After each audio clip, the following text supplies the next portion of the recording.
Um, I'd love to share with you a little bit about Ethan. He is the co-leader of the Veterans Advocacy Tug, and he works at Playfair Data, where he has provided data visualization strategies that have gone all across the country. He's been a reviewer on really amazing books and has won awards for his data visualizations. So without further ado, let me just double check that Ethan, you are on as a panelist, and you are.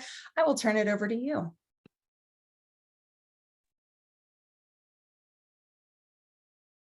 Awesome. Thank you so much, Emily. Let me go ahead and share my screen here.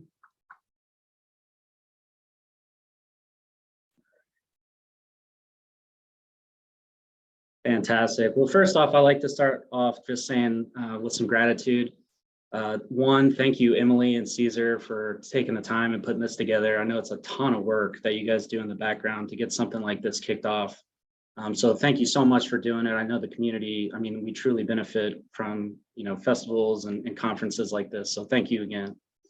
Also, just want to thank everybody in the crowd. I know your time is extremely valuable. So I really appreciate you guys taking the time out of your day to come here and listen to what all these great speakers have had to present throughout the day. So thank you.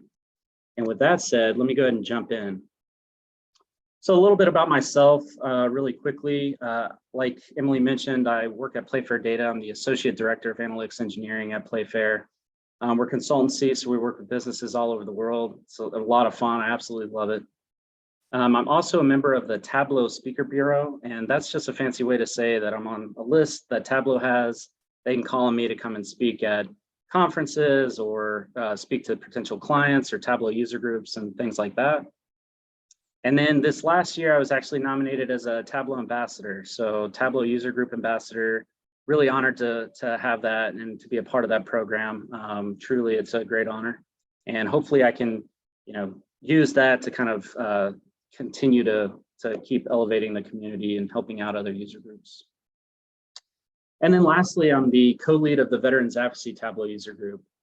So our user group is very unique, and I'll be spending this presentation speaking a lot about our Tableau user group and some of the stuff that we're doing. But really, we're comprised of 4 leads now, and we try to help spread awareness of veteran issues, veteran-related issues through data. So that's what this talk is all about. So hope you're ready for that. I know you guys hate hearing about me, and I promise I didn't come here to speak about me. I'm a pretty modest, humble guy, so speaking about me is very awkward. But I do just want to spend some time telling you guys about my journey through the military. That way I can kind of express how important these things are and how important this community initiative is that we're trying to accomplish.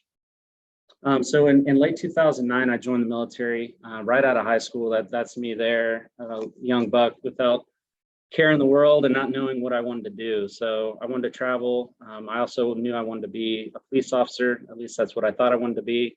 So I joined as an MP. So went to boot camp at Fort Knox, Kentucky. And soon out of boot camp, I got to my first duty station. Imagine my surprise. I was born and raised in Florida, and I got my first orders to Leavenworth, Kansas, in the middle of nowhere. Woohoo. So I was really surprised about that. And I remember flying into the airport, and I got a taxi to the battalion building. And I literally walked into this place. I had a duffel bag on my back, and that was like literally everything I owned in my life. And this guy comes walking around the corner, and he just looks at me and he points. He says, "Hey, are you crazy?" And I was like, "No." And he was like, "How about no, Sergeant Major?" Little did I know that was the Sergeant Major of the battalion, one of the highest enlisted ranks you can attain in the Army. So I immediately dropped all my stuff and went to parade rest. And I was like, "Sorry, no, Sergeant Major." And he was like, "Are you in shape?" And I was like, "Yeah, Sergeant Major." And he goes, "Great, you're going to Iraq." So that was literally the day one of my time in the military, my first duty station. So immediately started prepping for deployment to go to Iraq. And we traveled all over the country doing training and whatnot. So we went to Fort Bliss, Fort Knox, Fort Riley, just all over the place, getting prepped and ready to go. And then in the beginning of 2011, that's when I deployed.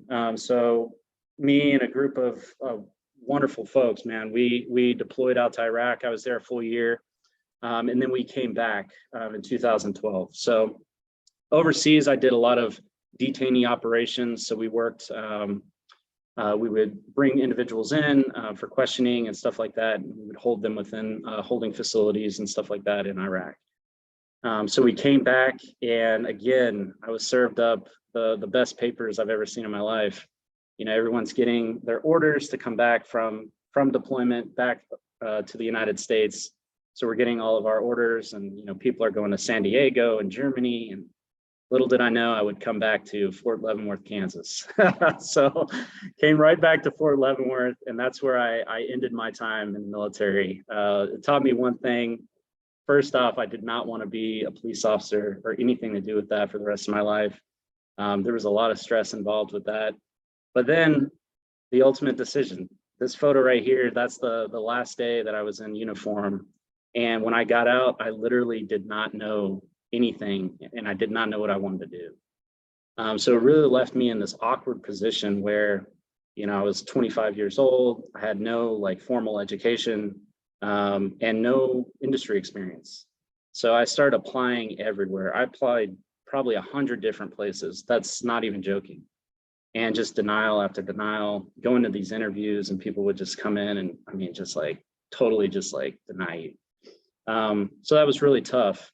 But it taught me that one thing I wanted to do was, you know, I definitely knew I needed to get an education. So I took advantage of my GI benefit bills that I had earned through the military, and I decided to go to school. I went to KU out in Lawrence, Kansas. So I went to KU, and that's when I was introduced to data, and it's literally changed my life. It's changed my life. It's changed my career, just everything about it. I fell in love with data, and I started pursuing that.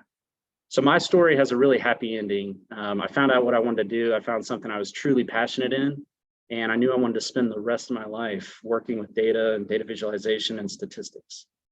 So that's what I've done.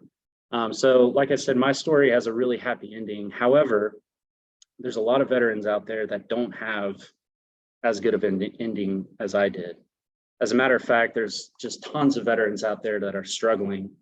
And there's a lot of different reasons, and some of them are more known in a mainstream audience. Some of them I am just now learning about, just after research and working with some of the organizations that we have through the Tableau user group. But I touched on one. This one's near and dear to me. This is one issue that a lot of veterans struggle with, is finding a job after transitioning out and going and getting an education. For me, I can be dead honest with this group. I was not the best student in high school. I had no like formal, I did not care. So when I got out of high school, you know, I didn't have like a really great starting place. So for me, I had a lot of self-doubt about even going to school. You know, is that even for me? Am I ever even going to be able to accomplish something like that? And little did I know, I mean, obviously I can. I got my bachelor's degree in data analytics, and then my master's just recently in statistics. So finding a job and getting that education, there's a lot of self-doubt, at least there was for me in my journey, but a lot of veterans struggle with that. Another issue, and this is one that I'm just now doing a lot more research on, we've recently partnered with an organization called Hunter 7 Foundation, but they're kind of leading the charge in a lot of this research that goes on. One of them is involving toxic exposure. So this audience may be familiar with Agent Orange exposure in Vietnam. Modern day war is affected by toxic exposure as well. Just to kind of give you an example, the vehicles that we use, the tanks, you know, the troop vehicles, they're built, and the armor that they have is made of depleted uranium. So if that vehicle gets damaged or cracked and you're pulling security around it, you can actually be exposed to radiation. That's something I had no idea about. Another example is armor piercing rounds. Those are made with depleted uranium. So there's just a lot of like toxic exposures that veterans are exposed to without even really knowing the side effects, or without even really knowing that they're being exposed, because we just have no formal education on how to manage those kinds of things when they occur. And then that leads into my next issue, which is cancers. A lot of studies have been done very recently that's found that any veteran, especially in women of all, have an increased relative risk of developing cancers earlier on in life. even in your mid 30s to 40s. And these are rare cancers that typically aren't seen until, individuals are in their 60s. So there's a lot of really concerns about that and what's causing it.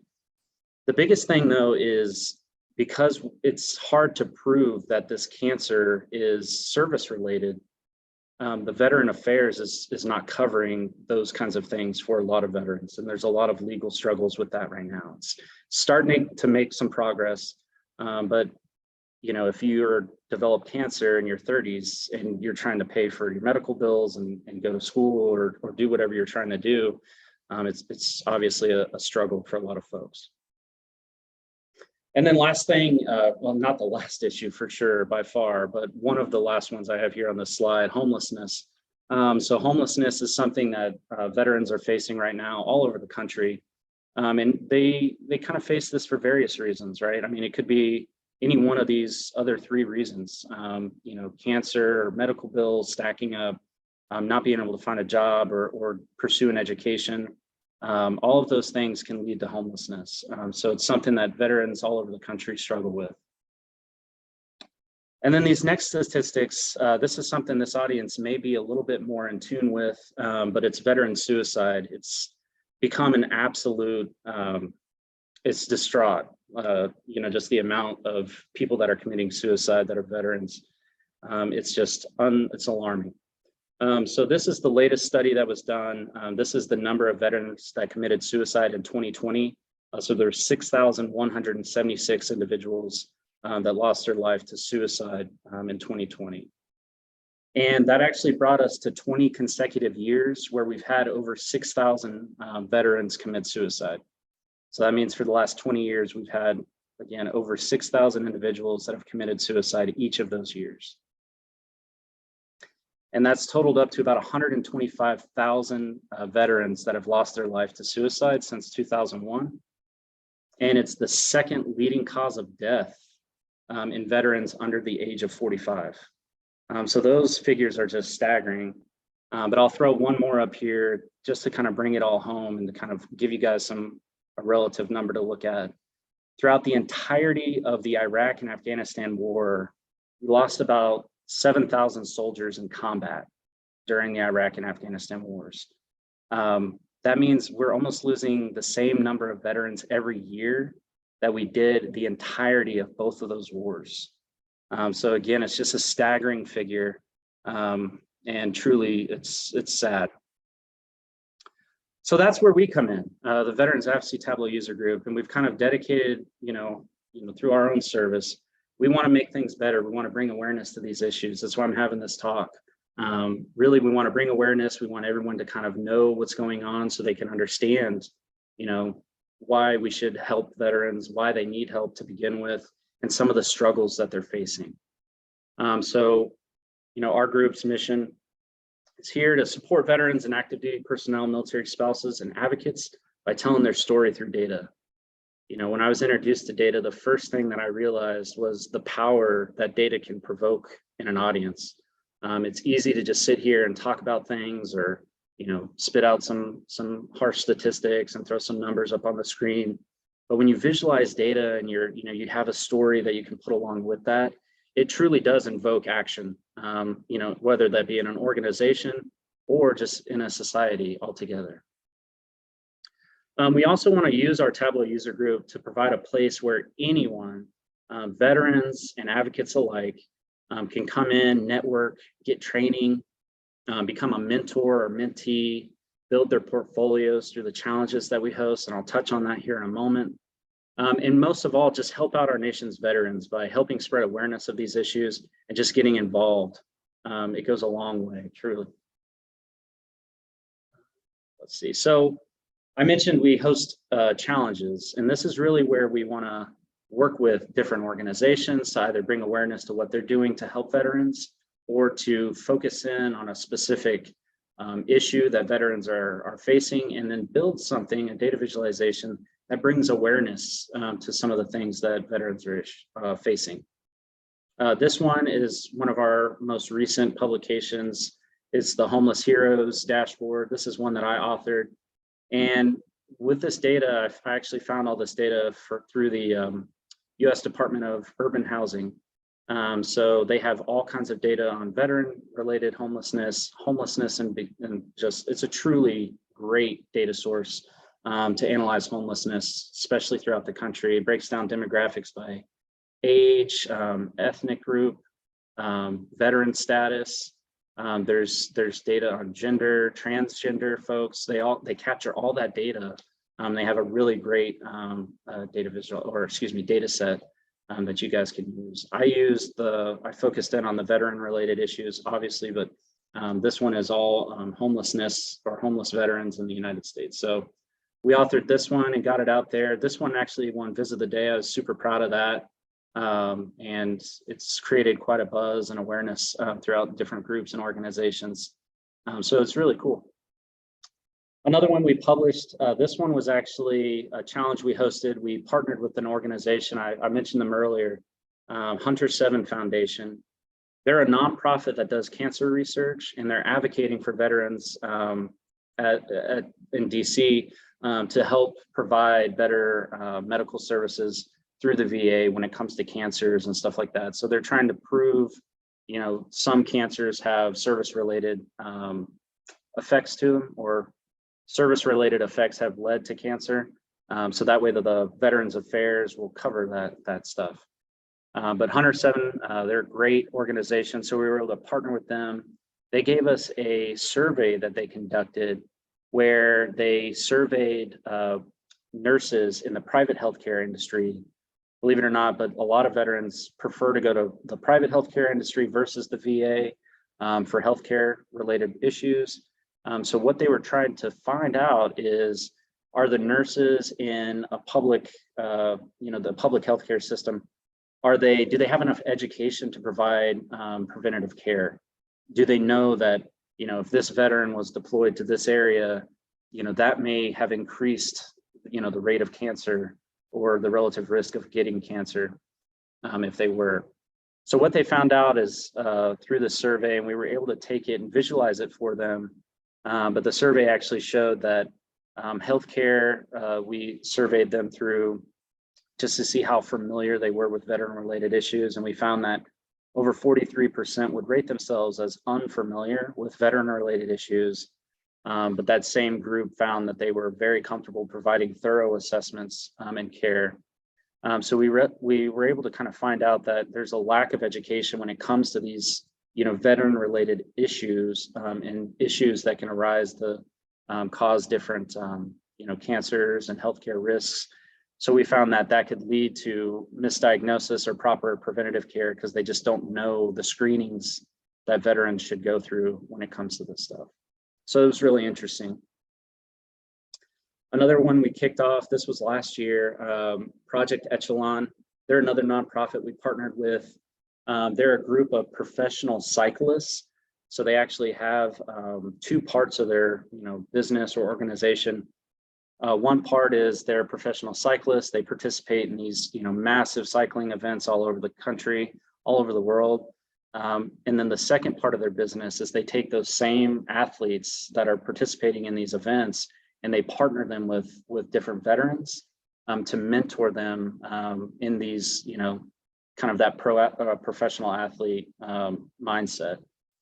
And what they found, and there's a lot of research out there that kind of proves this, but physical activity can actually reduce the amount of reduced depression in individuals and keep, with treatment, keep depression at bay. It doesn't necessarily come back, and that's through physical activity.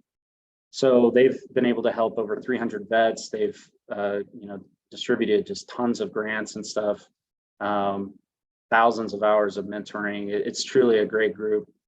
So they sent out a survey to kind of survey their group that they've worked with to find out, they send out a survey before they start working with them to see how they would rate themselves, both, mentally, the relationship with their spouse or partner, all of those different things. They send out a survey to kind of gauge where they're at in their life.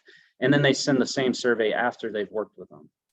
So the participants can rate themselves to see, yes, I have improved in these areas. And they found a statistical significance that they've been able to generate and improve these individuals' lives through working with them. So it was a great group to work with and a really cool challenge to kick off and work through. So here's some of the submissions that we saw come through in that challenge. And then also earlier this year, we were able to partner with Data Plus Diversity and host a veteran-related group around February. This one was to honor the Red Tails or the Tuskegee Airmen. They were an air group in World War II, and they had data on their fighter groups. They had data on how many of them, the planes that they shot down, the missions they went on. It was this huge, massive data set that the Alan Hillary and the folks over there at Data Plus Diversity had put together for us. And we were able to host this, and it was an awesome challenge. Actually, several of these, one visit of the day. So it's just really cool to see how all that came together and brought the whole community together to support this. It was a really cool one. So, you guys have heard me ramble about some of the issues that people face and, the challenges we've hosted, but really it boils down to, how can you get involved? And one of the biggest ways, obviously, is come and join our group with the Veterans Advocacy Tableau user group. We host events every month. We do these quarterly challenges is what the cadence we're kind of landing on, working with these different organizations. So one, join the Veterans Advocacy Tableau user group. Two, participate in our events. And then three, if you see any of this stuff pop up, we use the hashtag #VisForVets on both Twitter and LinkedIn. So if you guys see any of our content, definitely feel free to post it, share it on LinkedIn. Really, we're just trying to spread awareness of these issues and generate some change throughout the nation here. We also, and I'll show this to you guys. I built this, so please don't judge me. This is not my day job, building websites. So we just recently hosted this website, it's visforvets.com. But on this website, you guys can find all the information about what I just discussed today. So a little bit about our group. You can learn more about us by clicking here. We host the data sets from the challenges we've provided on our website. So you can come here. You can see, what that particular data set was about, what it was trying to do. We typically post thumbnails of submissions that we've generated, and then you can download the data directly from our website as well.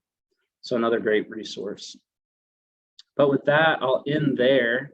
And if you guys want to connect with me or have any questions or comments, I'm happy to answer them now. I think we got just a few minutes here, but definitely feel free to reach out to me via email. It's just ethan@playfordata.com. My Twitter handle, I recently changed it, so I'm sorry about that, but it's the Data Veteran. And then here's my LinkedIn information. It's just the LinkedIn domain and my name, Ethan-Lang.